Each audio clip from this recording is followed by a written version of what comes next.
Hi students, అందరికీ స్వాగతం. Welcome to LTX classes. నేను మీ ఎస్పి రాజన్ అలియాస్ ఎస్పిఆర్.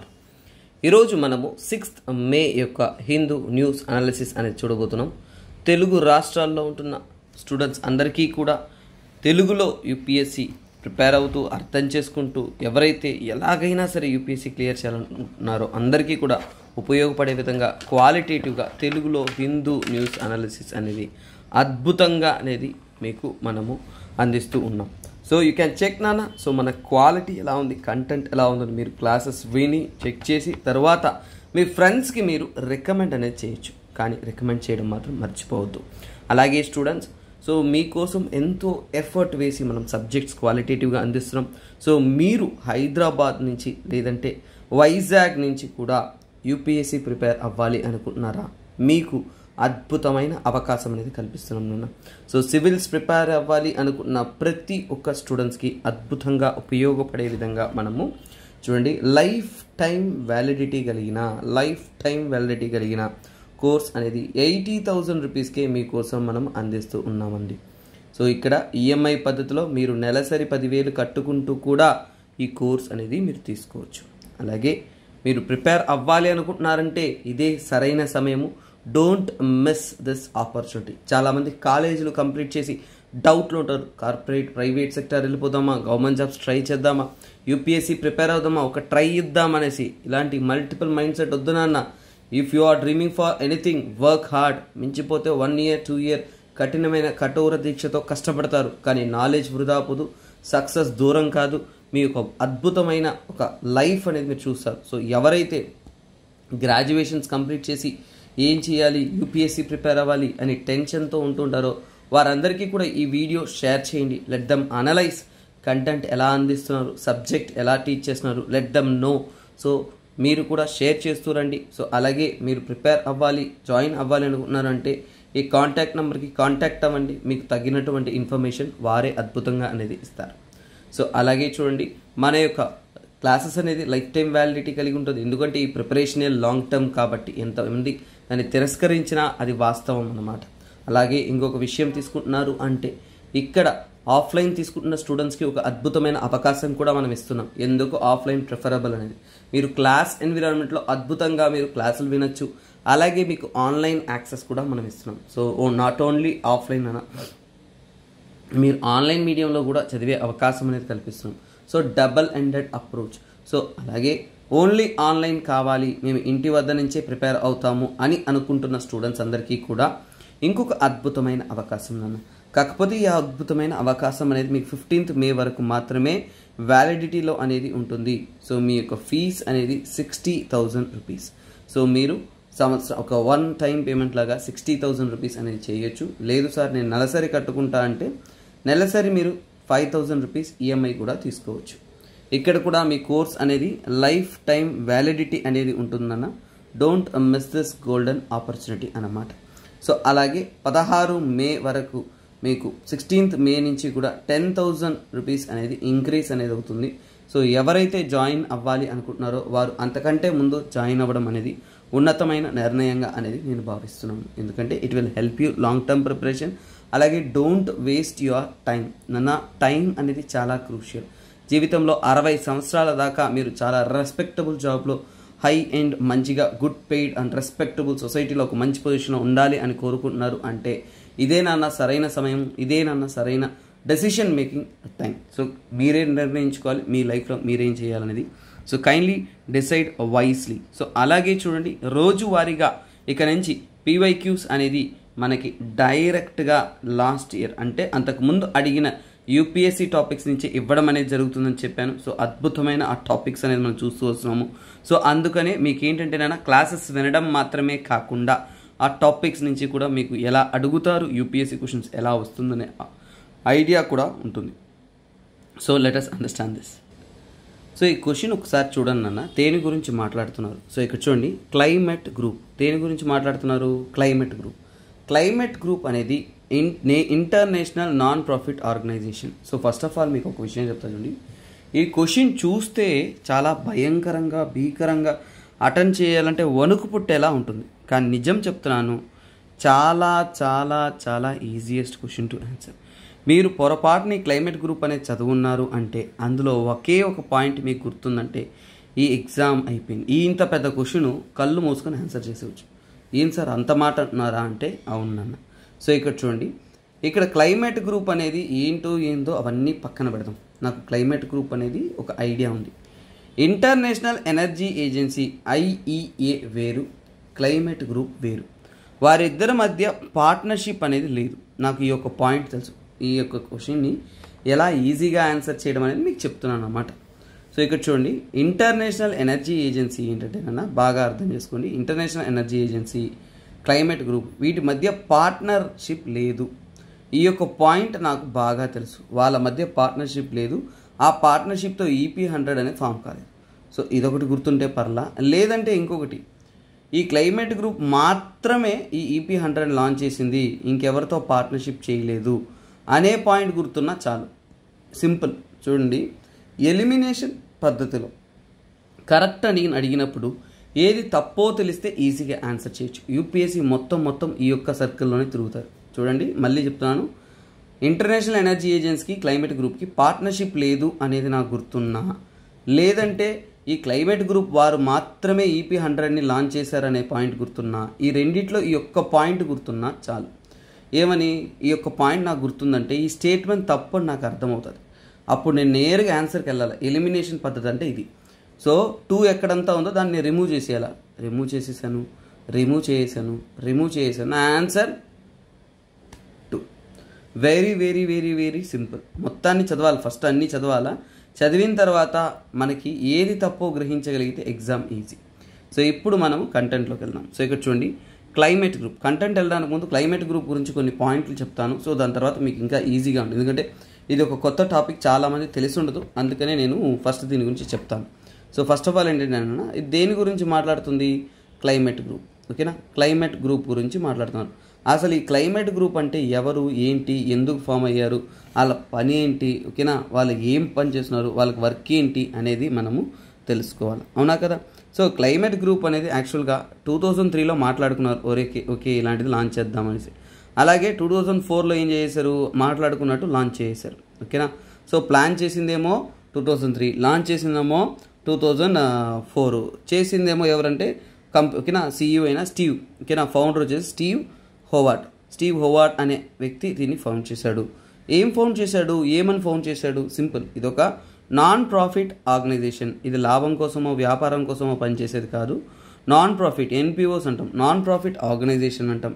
ముఖ్యంగా నాన్ ప్రాఫిట్ అంటే లాభం కోసం పనిచేయనప్పుడు ఏదో ఒక ధ్యేయం కోసం పనిచేస్తుంది కదా, ఆ ధ్యేయం ఏంటి అంటే క్లైమేట్ చేంజ్. సో వాళ్ళ యొక్క ముఖ్యమైన ధ్యేయం ఏంటి? Climate change.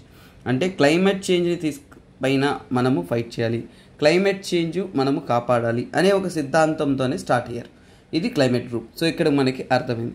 సో అలాగే వాళ్ళ యొక్క గోల్ ఏంటి, ముఖ్యంగా వాళ్ళ యొక్క ఉద్దేశాలు, గోల్ తీసుకొచ్చినారంటే 2050 అంతా కూడా 0 కార్బన్ సాధించాలి. అంటే మన భూమి మొత్తం మీద కూడా 2050 అంతా కూడా ఎలాగైనా సరే 0 కార్బన్ తీసుకురావాలి.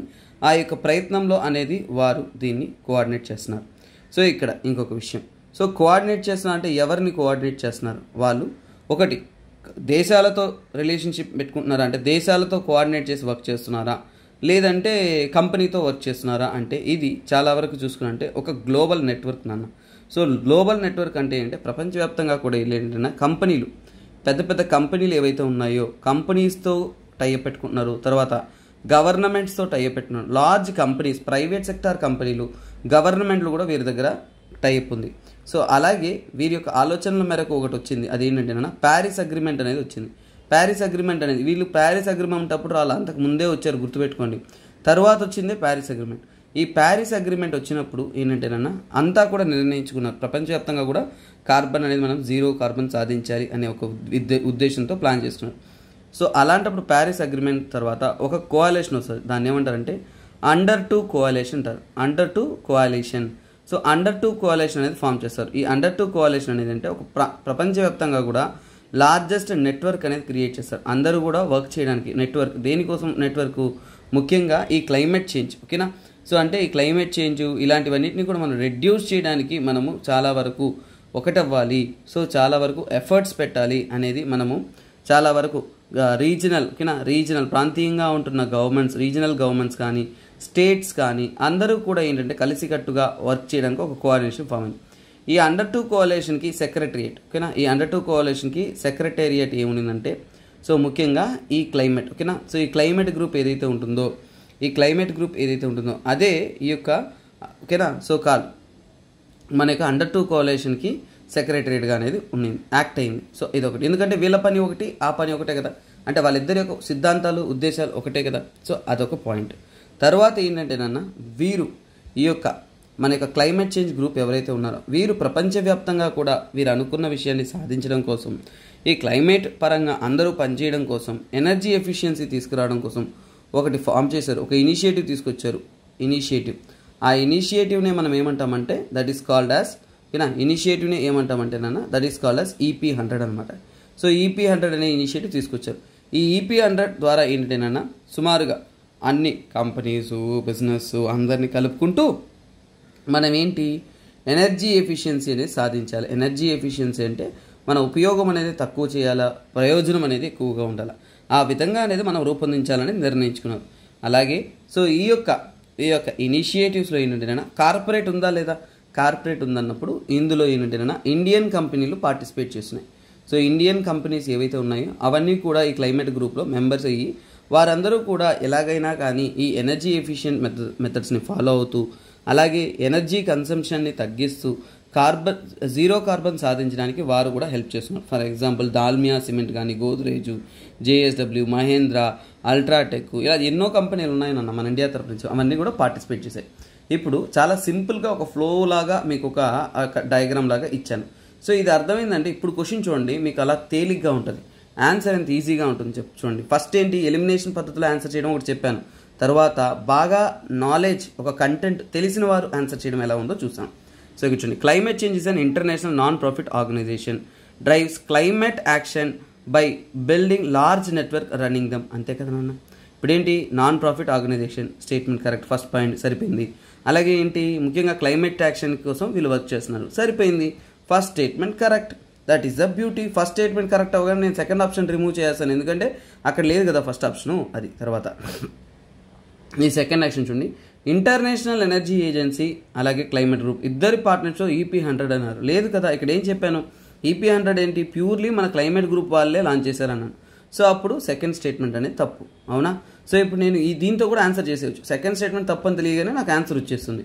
సరే, అయినా మనం ఇప్పుడు అన్ని మీకు ఎక్స్ప్లెయిన్ చేయాలి కాబట్టి I'm explaining the other points. So చూడండి, EP100 brings together leading companies commit to drive innovation and energy efficiency, increasing competitiveness and delivering the emissions reduction goals. అంతే కదా మనం కంపెనీస్ అందరినీ ఒకటి చేసి ఆ కంపెనీలన్నీ కూడా వాళ్ళు ఎనర్జీ ఎఫిషియన్సీ మీద వర్క్ చేస్తూ ఇంకా మెరుగ్గా డెవలప్ చేస్తూ ఆ యొక్క ఎనర్జీ సేవింగ్ అనేది చేయాలి. సో థర్డ్ స్టేట్మెంట్ కూడా కరెక్ట్ కదా, వాళ్ళు చెప్పిందంతా కరెక్ట్గానే ఉంది, కరెక్టే. తర్వాత చూడండి, కొన్ని ఇండియన్ కంపెనీలు కూడా EP100లో మెంబర్షిప్ ఉన్నాయా, చెప్పాను కదా, ఉంది కదా, సరిపోయింది. సో ఇప్పుడు ఐదో స్టేట్మెంట్ చూడండి, international energy agency secretariat to under 2 coalition. కాదు కదా, నేనేం చెప్పాను ఇక్కడ, అండర్ 2 కోఆలిషన్ సెక్రటరియట్ ఏది, మన యొక్క climate group.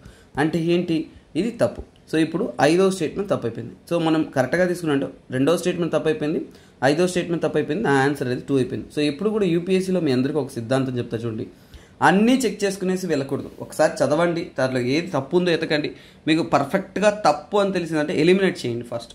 So that is the best way of answering the UPSC questions.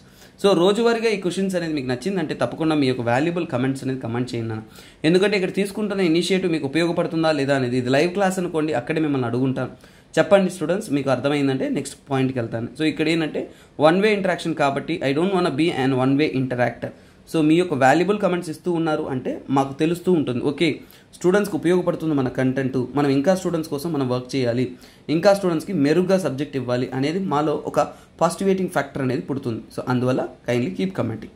So అలాగే సో చూడండి, నిన్న ఒక అద్భుతమైన ఆర్టికల్ అనేది మీకోసం డిస్కస్ చేశాను, చాలా చాలా అద్భుతం నాన్న. మీకు ఒక విషయం చెప్తా చూడండి, మనం చెప్పే సబ్జెక్ట్ ఎలా ఉంటుందంటే చూడండి, మీరు మల్టిపుల్ చోట్ల చదవచ్చు, నేర్చుకోవచ్చు, తప్పే లేదు, కానీ మళ్ళీ మళ్ళీ మళ్ళీ మీ బ్రెయిన్లో అంటే ఏంటనేది మీకు ఎక్కకుండా పోవచ్చు. కానీ నేను గ్యారంటీ ఇస్తున్నాను, మన క్లాసెస్ మీరు వింటున్నారు అంటే సబ్జెక్ట్ ఎందుకు కాదో నన్ను అడగండి, ఓకేనా. సో ఇది తర్వాత మనం ఇక్కడ టాపిక్లోకి వెళ్దాం. సో ఎప్పుడు చూడండి, మీరు ప్రిపేర్ అయ్యేటప్పుడు కాన్ఫిడెంట్ ఉండాలి, నేను చెబుతున్నప్పుడు కూడా కాన్ఫిడెంట్ ఉండాలి. అప్పుడే మనకి సబ్జెక్ట్ ఎక్కుతుంది. సో చూడండి, మణిపూర్ క్రైసిస్ గురించి నిన్న మనం అద్భుతంగా అనేది చదివాం. సో అదే మణిపూర్ క్రైసిస్ గురించి మళ్ళీ చెప్తే టైం వేస్ట్. ఇంకొక విషయం మీకు నేను చెప్తున్నాను, ఇక రానున్న ఒక వారం రోజులు ఈ మణిపూర్ క్రైసిస్ సంబంధితమైన ఆర్టికల్స్ వస్తాయి. స్టూడెంట్స్ ప్రతిసారి ఆర్టికల్స్ చదవడం పెట్టుకోకండి, ఓకేనా. సో ఏం చేస్తారంటే ఒక్కసారి కంప్లీట్గా డీటెయిల్గా చదివారంటే హిందూ పేపర్లో మళ్ళీ మళ్ళీ వస్తున్న ఆర్టికల్ మీకు చదివే టైం అనేది సేవ్ చేసుకోవచ్చు. సరే, సో ఇక్కడ ఓకేనా. సో మళ్ళీ నేను ప్రెస్లో పనిచేస్తూ మణిపూర్కి అనేది వెళ్ళాను. అక్కడికి వెళితే ఏంటంటేనన్నా సెంట్రల్ గవర్నమెంట్ నుంచి భారీ ఎత్తున ఫోర్సెస్ అనేది అక్కడ దిగుతున్నాయి. చాలా వరకు ఇండియన్ ఫోర్సెస్ అంతా కూడా అక్కడికి వస్తూ ఉన్నాయి. అలాగే ఏంటంటేనన్నా సెంట్రల్ గవర్నమెంట్ ఏంటంటేనన్నా ఆర్టికల్, ఓకేనా. నిన్న దీని గురించి నేను చెప్పలేదు, ఎందుకంటే నాకు ఎలాగో ఈరోజు కూడా కంటెంట్ వస్తుందని తెలుసు. సో ఈరోజు చెప్తామనేసి పెండింగ్ ఉంచాను. ఆర్టికల్ 355 అనేది గవర్నమెంట్ అనేది ప్రొమోల్గేట్ చేసింది. సో ఆర్టికల్ 355 అనేది మనకి కాన్స్టిట్యూషనల్గా ఇవ్వబడింది. సో ఆర్టికల్ 355 గురించి మనకి చెప్పడం అనేది జరిగింది. సరే, సో ఈ యొక్క ఆర్టికల్ 355 అనేది మనకి ఏ విషయాన్ని తెలియజేస్తుందంటేనన్నా, సో ఇవన్నీ కూడా మనకి సో చూడండి, ఎమర్జెన్సీ ప్రొవిజన్స్, కాన్స్టిట్యూషన్లో ఎమర్జెన్సీ ప్రొవిజన్స్ ఉంటాయి, ఓకేనా. ఇవన్నీ కూడా GS పేపర్ 2 నన్న GS పేపర్ 2 మీకు పాలిటీలో వస్తుంది. ఎమర్జెన్సీ ప్రొవిజన్స్, ఓకేనా. నిన్న నేను ఇదే ఆర్టికల్ని ఇంటర్నల్ సెక్యూరిటీ పరంగా అలాగే అక్కడ ఉన్న కల్చరల్ ఇంపార్టెన్స్ పరంగా ఎక్స్ప్లెయిన్ చేశాను. ఈరోజు ఏంటంటే ఇదే కాన్సెప్ట్ని ఏంటంటే మనం సో కాల్డ్ పాలిటీ పర్స్పెక్టివ్లో చూస్తున్నాం. ఎమర్జెన్సీ ప్రొవిజన్స్ అనేది మనకి కాన్స్టిట్యూషన్లో తీసుకున్నారు అంటే ఏ ఆర్టికల్ నుంచి ఏ ఆర్టికల్ వరకు ఉంటుంది, ఏ ఆర్టికల్ నుంచి ఏ ఆర్టికల్ వరకు తీసుకున్నా అంటే ఆర్టికల్ 352 నుంచి కూడా 360 వరకు మనకి ఉంటుందన్నమాట. సో అలాగే తీసుకున్నారు అంటే ఇవన్నీ కూడా మన ఇండియాలో పార్ట్, ఓకేనా, పార్ట్ 18లో అనేది ఉంటుంది, ఓకేనా. So let me write it in a proper form. So చూడండి, పార్ట్ 18లో అనేది మనకి ఇవన్నీ కూడా కాన్స్టిట్యూషన్లో ఉంటుందన్నమాట. సో ఇప్పుడు చూడండి, పార్ట్స్ అన్ని గుర్తుపెట్టుకోవాలా సార్ అని కొంతమంది అడుగుతారు. ఒక విషయం చెప్తాను చూడండి, పార్ట్స్ అనేది ఒక ఫ్లోలో ఉంటున్నప్పుడు మీకు ఆ ఆర్టికల్స్ కానీ ఆ టాపిక్స్ కానీ వేటికి సంబంధితమైంది అనేది మీకు చాలా ఐడియా వస్తుంది. సో అది తెలుసుకోవడం అనేది better for your better way of learning, ఓకేనా. సరే, సో ఇక్కడ ఏంటి ఫర్ ఎగ్జాంపుల్ ఏంటంటేనన్నా ఈ యొక్క ఆర్టికల్ ఎందుకు ఇన్వోక్ చేశారు అంటే ఫస్ట్ ఆఫ్ ఆల్ ఏంటంటే మనకి అక్కడ ఏం జరుగుతుంది, స్టేట్లో ఏం జరుగుతుంది. ఫర్ ఎగ్జాంపుల్ అంటే ఏదైనా ఒక స్టేట్లో, ఎక్కడైనా ఒక స్టేట్లో అనేది చూడండి, ఇంటర్నల్ డిస్టర్బెన్స్ అంటే అక్కడ ఏంటి, సో అక్కడ గొడవలు జరుగుతున్నాయి, అవునా. ఇంటర్నల్ డిస్టర్బెన్స్, తర్వాత ఎక్స్టర్నల్ అగ్రెషన్, ఇంటర్నల్ డిస్టర్బెన్స్ కానీ ఎక్స్టర్నల్ అగ్రెషన్ కానీ జరిగిందంటే అలాంటప్పుడు ఈ యొక్క, ఓకేనా. సో ఈ యొక్క ఎమర్జెన్సీ ప్రొవిజన్స్ అనేది ప్రొమోల్గేట్ అనేది చేస్తారు. సో అంటే ఏంటంటేనన్నా ఆ స్టేట్ని థ్రెట్ నుంచి కాపాడుకోవడానికి ఆ యొక్క గవర్నమెంట్ని లేదంటే ఆ స్టేట్ని అంటే ఆ డిస్టర్బెన్స్ నుంచి సంరక్షించుకోవడానికి ఎమర్జెన్సీ ప్రొవిజన్స్ అనేది వేస్తారనమాట. సో దాంతో ఏంటంటేనన్నా మళ్ళీ ఆ ప్రాంతంలో పీస్ అండ్ సెక్యూరిటీ అనేది తీసుకురావడం కోసమే దీన్ని వాళ్ళు ప్రొమోల్గేట్ అనేది చేస్తారు. సో అలాగే ఏంటంటేనన్నా సో ఇది ఏంటంటేనన్నా యూనియన్ యొక్క రెస్పాన్సిబిలిటీ అనమాట. ఎవరు, యూనియన్ అంటే సెంట్రల్ గవర్నమెంట్ యొక్క బాధ్యత. Union to protect the state, union ఏంటి, ఒక స్టేట్ని ప్రొటెక్ట్ చేయాలి, ప్రొటెక్ట్ ద స్టేట్ని ఇలాంటి ఇష్యూస్ వచ్చినప్పుడు సంరక్షించడానికి సెంట్రల్ గవర్నమెంట్ అనేది నిర్ణయం తీసుకోవాలి, ఓకేనా. సో అందుకోసం ఏంటంటేనన్నా సెంట్రల్ గవర్నమెంట్ అనేది ఈ యొక్క ఎమర్జెన్సీ ప్రొవిజన్స్ అనేది ప్రొమోల్గేట్ అనేది చేస్తారు. సో ఇప్పుడు మనకి ఈ ఆర్టికల్ అంటే ఏంటో తెలిసింది. సో ఈ పాయింట్ మీకు ఎగ్జామ్ పాయింట్ ఆఫ్ వ్యూలో గుర్తుపెట్టుకోవాలన్నా ఎప్పుడు కూడా ఇది చూసారా, internal disturbance and external aggression. ఈ కారణం వల్లనే మనం ఆర్టికల్ 355ని ప్రెసిడెంట్ గారు వచ్చేసి ఇన్వోక్ అనేది చేస్తారు. సో ఇది మనకి చాలా చాలా చాలా క్లియర్ అండ్ అద్భుతంగా అనేది ఉంది. సో ఇప్పుడు మనం ఏంటంటేనన్నా సో దీన్ని ఇంకొద్దిగా అనలైజ్ చేయాలి. సో ఇక్కడ ఏంటంటేనన్నా సో రెస్ట్రిక్షన్స్ అనేది విధిస్తారు కదా. సో ఆర్టికల్ 355లో రెస్ట్రిక్షన్ విధిస్తారు కదా. సో అక్కడ రెస్ట్రిక్షన్స్ ఏంటి, ముఖ్యంగా ఏంటంటేనన్నా సెంట్రల్ గవర్నమెంట్ వచ్చేసి స్టేట్ మెషినరీ ఫెయిల్యూర్ అయినప్పుడు, ఎప్పుడు రెస్ట్రిక్షన్స్ స్టేట్ ఫెయిల్స్ అంటే ఏంటంటే స్టేట్ గవర్నమెంట్ అనేది ఫెయిల్ అయి ఉండాలి. ఎందుకు, ప్రశాంతతను లేకుండా, ఓకేనా, ప్రశాంతత లేకుండా ఉండే సిచ్యువేషన్ని పీస్లోకి తేవడానికి స్టేట్ ఫెయిల్ అయ్యింది అంటే అప్పుడు ఏంటంటేనన్నా స్టేట్ మెషినరీ ఫెయిల్ అయినప్పుడు యూనియన్, ఓకేనా, యూనియన్ వచ్చేసి డెసిషన్ తీసుకుంటుంది అన్నమాట. సో అలాంటప్పుడు డెసిషన్ తీసుకునేసి ఇన్వాల్వ్ అనేది అవుతుంది. దిస్ ఇస్ వాట్ మనందరికీ తెలిసింది. అలాగే ఏంటంటేనన్నా స్టేట్ గవర్నమెంట్ కూడా ఒపీనియన్ చెప్పే అవకాశం ఉంటుంది. స్టేట్ గవర్నమెంట్ కూడా ఏంటంటేనన్నా సో వారి యొక్క వ్యూస్ని ఓకేనా వారికి కూడా ఏంటంటే ఇది ఊరికే సెంట్రల్ గవర్నమెంట్ అనుకుంటే నిర్ణయాలు తీసుకోలేదు. సెంట్రల్ గవర్నమెంట్ ఒక్కటే తీసుకోదు, ఖచ్చితంగా స్టేట్ గవర్నమెంట్ ఏంటంటే వారి యొక్క వ్యూస్ ఏదైతే ఉన్నాయో వాటిని సబ్మిట్ చేయాలి. సో ఈ యొక్క సిచ్యువేషన్ రిలేటెడ్ ఎమర్జెన్సీ కావాలా లేదా, ఈ సెంట్రల్ గవర్నమెంట్ ఇన్వాల్వ్ అవ్వచ్చా లేదా అనేది వారు చెప్తారు. సో అలాగే ఏంటంటేనన్నా సో ఇక్కడ సెంట్రల్ గవర్నమెంట్ అనేది ఎంతదా ఇంటర్ఫియర్ అయినా కానీ సో వారు యూనియన్ గవర్నమెంట్ ఓకేనా యూనియన్ గవర్నమెంట్ అనేది సెంట్రల్ గవర్నమెంట్ అన్న యూనియన్ గవర్నమెంట్ అన్న ఒకటే. యూనియన్ గవర్నమెంట్ అనేది ఇంటర్నల్ అఫైర్స్లో వారి యొక్క ఇంటర్నల్ అఫైర్స్లో ఇన్వాల్వ్ అవ్వడం అనేది ban. So internal affairs should not be intervene ఓకేనా షుడ్ నాట్ ఇంటర్వెన్. సో అంటే ఇంటర్నల్ అఫైర్స్లో వారు ఇన్వాల్వ్ అవ్వకూడదు. అక్కడుంటున్న ఓకేనా సో అక్కడుంటున్న ఏదైతే స్టేట్ గవర్నమెంట్ అడుగుతుందో అక్కడ ఏదైతే ప్రాబ్లం ఉంటుందో సో వాటిని సాల్వ్ చేయడానికి స్టేట్ గవర్నమెంట్ అడిగినప్పుడే వీరు హెల్ప్ అనేది చేయాలి. తర్వాత ఏంటంటేనన్నా దీని యొక్క డ్యూరేషన్ అంటే ఎంతకాలం దీన్ని విధించాలి. సో ఈ యొక్క 355 ఎమర్జెన్సీ ఎంతకాలం విధించవచ్చు అన్నప్పుడు ఏంటంటే ఇంతవరకు మనకి కాన్స్టిట్యూషన్లో నాట్ స్పెసిఫైడ్. సో ఇలాంటి టాపిక్సే మనం చాలా వరకు మిస్టేక్ చేస్తాం. సో గుర్తుపెట్టుకోండి, కాన్స్టిట్యూషన్ నాట్ స్పెసిఫైడ్. సో ఇప్పుడు ఆర్టికల్ 355 అనేది సో ఎంతకాలం ఉండొచ్చు అనేది స్పెసిఫై అనేది చేయలేదు ఓకేనా స్పెసిఫై అనేది చేయలేదు. సో ఇప్పుడు మనందరికీ డౌట్ వస్తుంది, సార్ స్పెసిఫై చేయలేదు అంటే ఎంతసేపు అన్నా వాళ్ళు విధించుకోవచ్చు కదా సార్, ఎక్కువ కాలం స్టేట్ గవర్నమెంట్ని కంట్రోల్లో తీసుకోవడానికి వాళ్ళు సెంట్రల్ గవర్నమెంట్ అనేది దీన్ని ఉపయోగించుకోవచ్చు కదా సార్ అంటారు. సో అందుకే దీంట్లో ట్విస్ట్ అండ్ టర్న్స్ ఉన్నాయి. ఎందుకంటేనన్నా సో ఇక్కడ చూడండి, ఎప్పుడైతే సెంట్రల్ గవర్నమెంట్ తన యొక్క అసిస్టెన్స్ తన యొక్క సపోర్ట్ అనేది స్టేట్ గవర్నమెంట్ ఇస్తుందో సో చూడండి వెన్ నార్మలైజ్డ్ అంటే అది నార్మల్ అయినప్పుడు అక్కడ గొడవ అనేది సో అక్కడ ప్రాబ్లం అనేది నార్మలైజ్డ్ అయ్యిందంటే ఇట్ షుడ్ విత్డ్రా అనమాట. When normalised it should withdraw అంటే అక్కడ ప్రాబ్లం అనేది సర్దుకున్న తర్వాత సెంట్రల్ గవర్నమెంట్ వెళ్ళిపోయి ఉండాలి. సార్ ఇప్పుడుదా మనకి ఇక్కడ డైరెక్ట్గా ఏంటంటే క్లియర్గా చెప్తున్నారు కాన్స్టిట్యూషన్లో ఎంతకాలం ఉండొచ్చో చెప్పట్లేదు అనేసి. అలాంటప్పుడు ఇక్కడ సెంట్రల్ గవర్నమెంట్ వాళ్ళ పవర్ను ఉపయోగించుకుని ఎంతకాలం అన్నా ఉండొచ్చు కదా సార్ అంటే అక్కడే మనకి అసలైన హీరో వస్తారు. ఏంటంటేనన్నా జ్యుడిషియల్ రివ్యూ.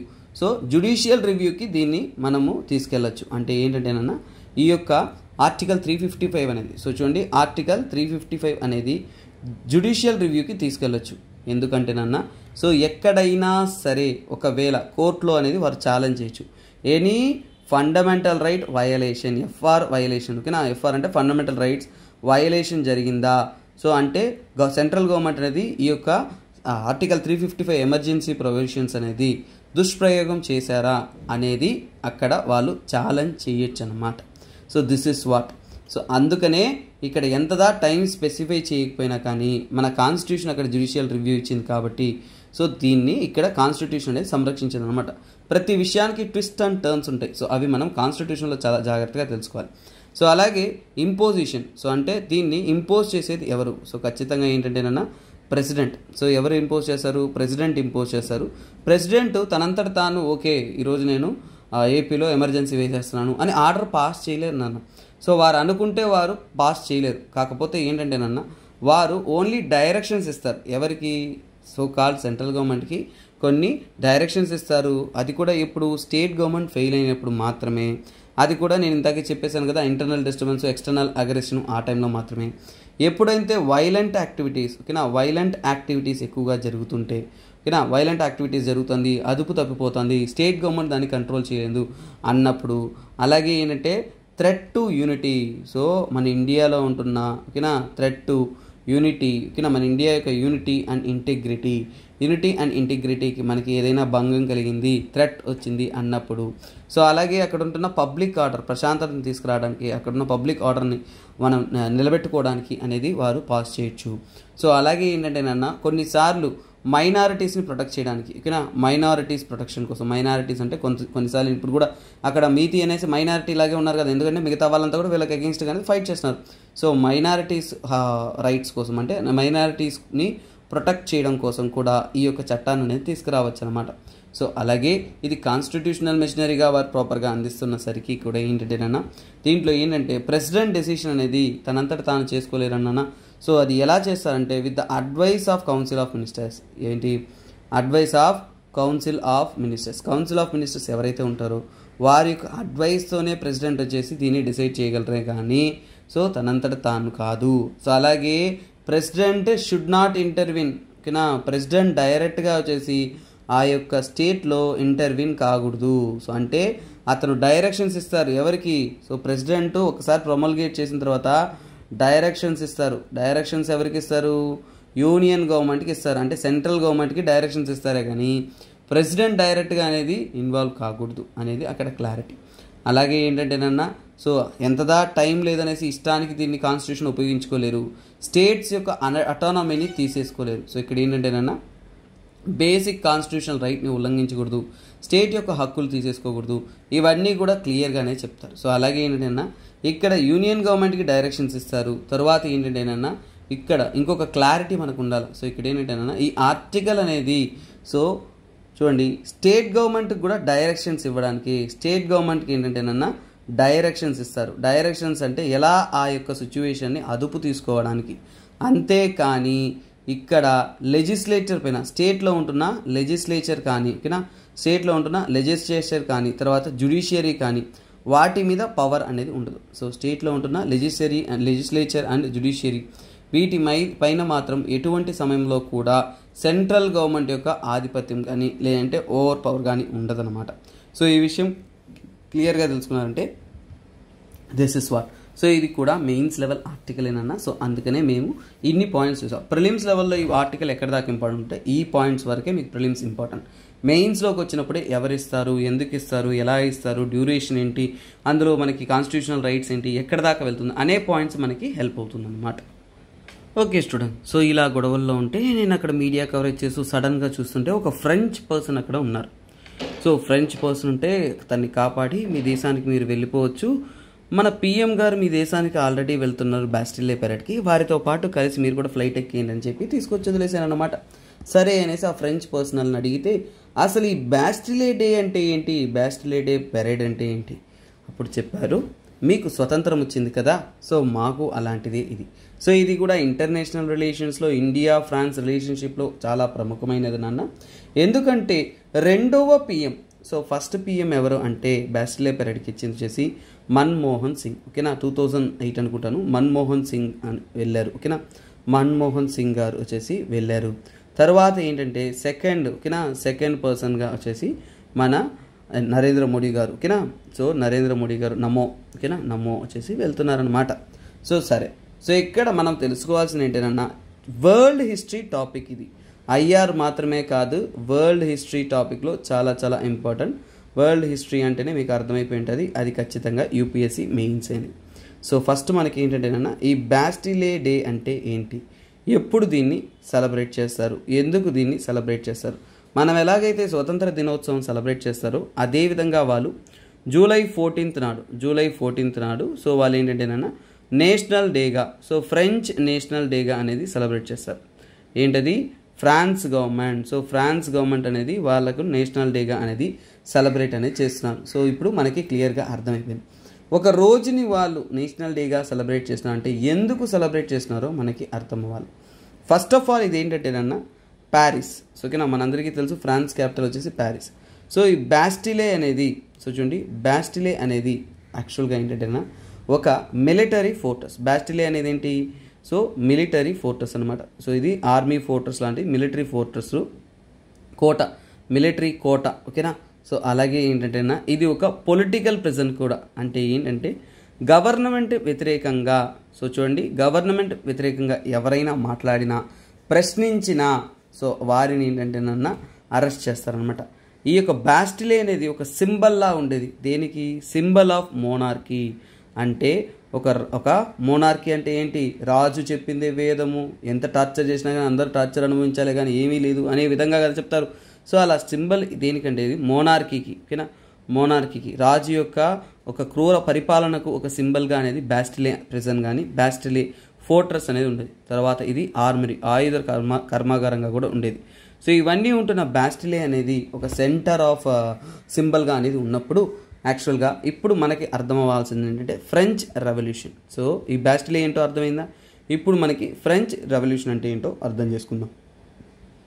ఈ ఫ్రెంచ్ రెవల్యూషన్ అనేది ఏంటంటేనా ఎప్పటి నుంచి ఎప్పటిదాకా జరిగిందంటే 1789 నుంచి కూడా 1799 వరకు, అంటే సుమారుగా 18th సెంచరీ ఎండింగ్లో అప్పుడు ఇది జరుగుతుంది. సో ఎందుకు ఈ ఫ్రెంచ్ రెవల్యూషన్ అంటే సోషియో పొలిటికల్ చేంజ్ కోసం. సోషియో పొలిటికల్ చేంజ్ అంటే ముఖ్యంగా సోషల్ అండ్ పొలిటికల్ చేంజ్ అంటే ఏంటంటే అక్కడున్న పరిపాలన విధానం అనేది నచ్చక చేంజ్ తీసుకొస్తూ against socio political change against monarchy.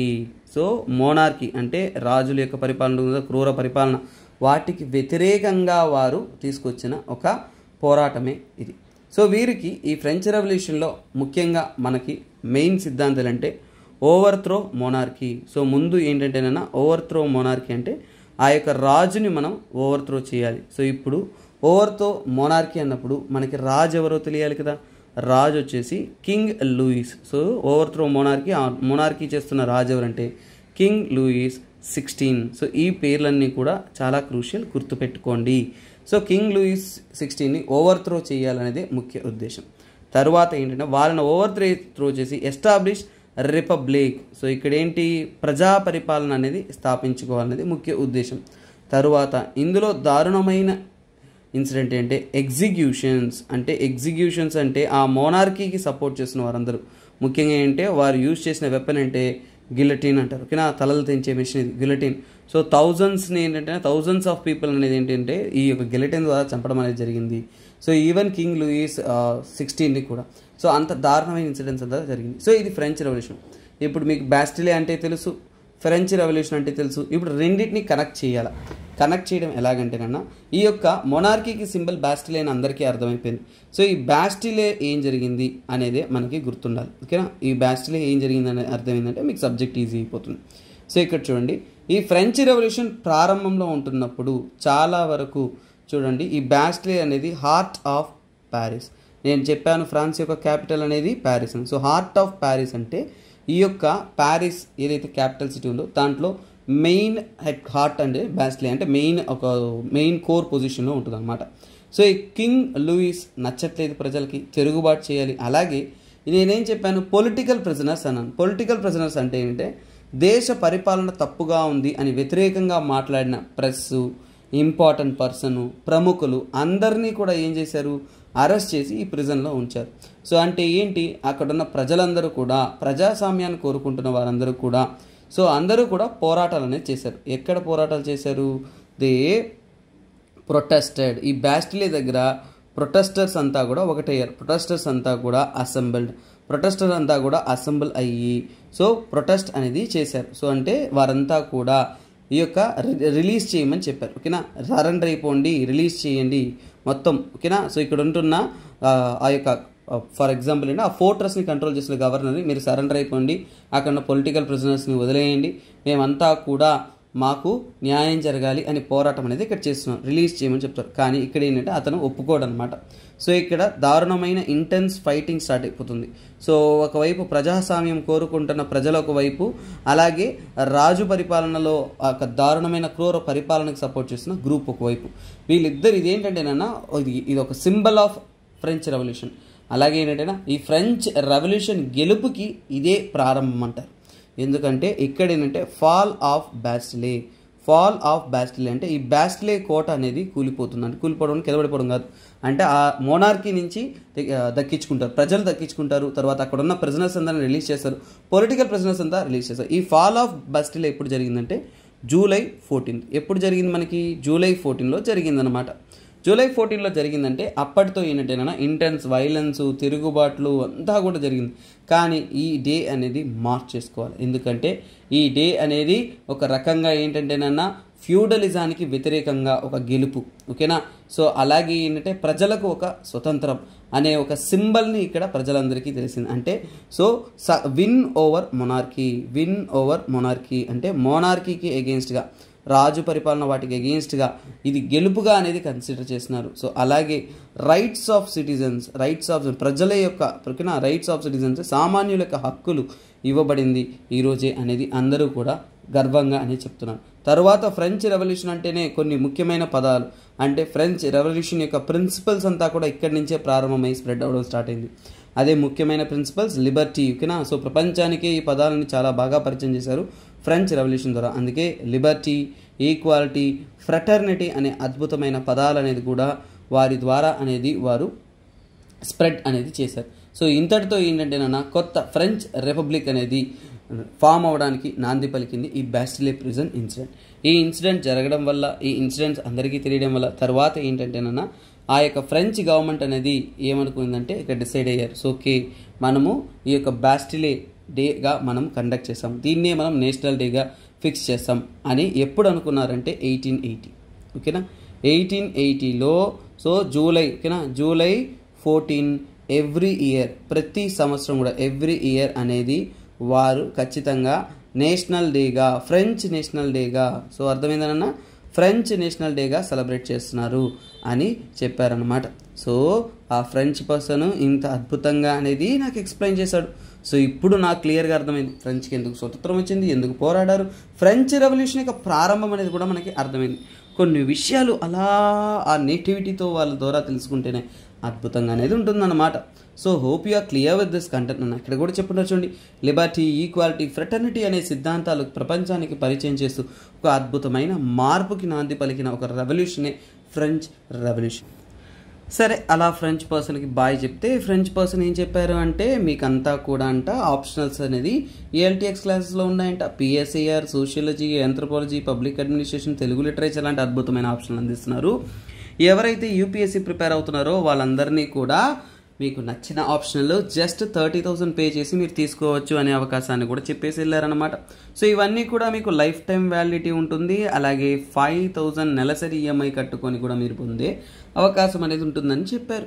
సరే అంటే వెంటనే నా ఫ్రెండ్ ఒకరు ఫోన్ చేసి హాట్ న్యూస్ ఉంది ఏంటంటే ఇక నుంచి కోవిడ్ పాండమిక్ అనేది నో లాంగర్ అనే ఎమర్జెన్సీ అనేది చెప్పారు WHO నుంచి కూడా. WHO అంటే వరల్డ్ హెల్త్ ఆర్గనైజేషన్ అనేది డిక్లేర్ చేసింది ఏమని, ఇక్కడ నుంచి కోవిడ్ అనేది ప్రపంచవ్యాప్తంగా కూడా నో లాంగర్ అనే ఎమర్జెన్సీ అన్నారు. కానీ పాండమిక్ కాదా అంటే అది పాండమికే. సో చూడండి, అది పాండమికే కానీ no longer a health emergency అనే పదాన్ని మీరు గుర్తుపెట్టుకోవాలి అంతే. ఇక్కడ చూడండి అద్భుతంగా, ఇక్కడ చూడండి కోవిడ్ పాండమిక్ని స్ప్రెడ్ కాకూడదని 2022లో జపాన్కి చెందిన ఒక హోటల్ వారు ఇలాంటి ఒక అద్భుతమైన ఒక డైనింగ్ ఎక్స్పీరియన్స్ క్రియేట్ చేశారు. లాటన్ డైనింగ్ ఎక్స్పీరియన్స్ అంట. ఓకేనా, మాస్కులు లేకుండా డైనింగ్ చేయడానికి గ్లాసుల్లోనే రౌండ్ పెద్ద పెద్ద ఇవి ఏర్పాటు చేస్తున్నారు. సో మనము కంటెంట్లోకి వెళ్ళిపోదాము. సో కోవిడ్-19 వచ్చేసి, సో ఇది కూడా ఏంటంటే this is an health emergency. So ఇంటర్నేషనల్గా హెల్త్ రిలేటెడ్ కాన్సెప్ట్స్లో, అలాగే మనకి గవర్నెన్స్ రిలేటెడ్ హెల్త్ గవర్నెన్స్లో వస్తుంది కాబట్టి మీరు GS పేపర్ 2లోనే దీన్ని కన్సిడర్ చేసుకోవచ్చు. సో ఇక్కడ కంటెంట్లోకి త్వరగా వెళ్ళిపోదాం. సో ఇక్కడ చూడండి కోవిడ్-19.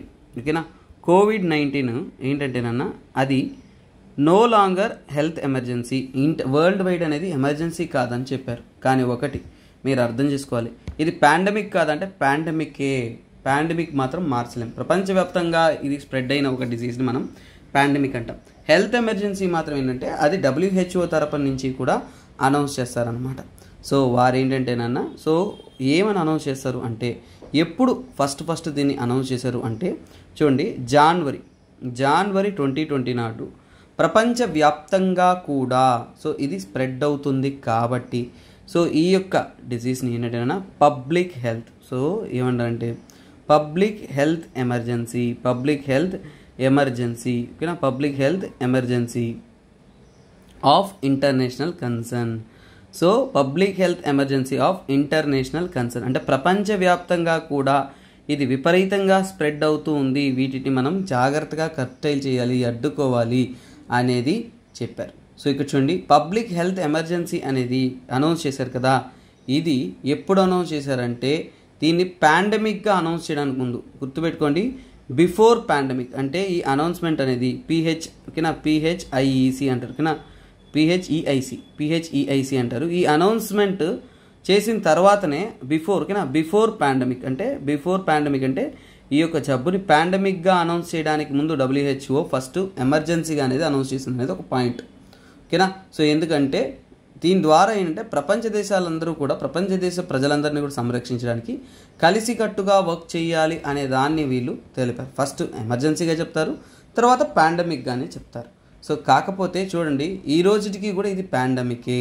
సో అలాగే WHO ఏం చెప్పింది అంటే ఇంతవరకు ఈ పాండమిక్ వల్ల కోవిడ్-19 లాంటి పాండమిక్ రావడం వల్ల వరల్డ్ వైడ్ ప్రపంచవ్యాప్తంగా గుర్తుపెట్టుకోండి, వరల్డ్ వైడ్ అనేది సుమారుగా 70 lakh, ఓకేనా, 70 lakh పీపుల్ చనిపోయారు. 70 lakh డైడ్ అనమాట. సో 70 lakh పీపుల్ చనిపోయారు.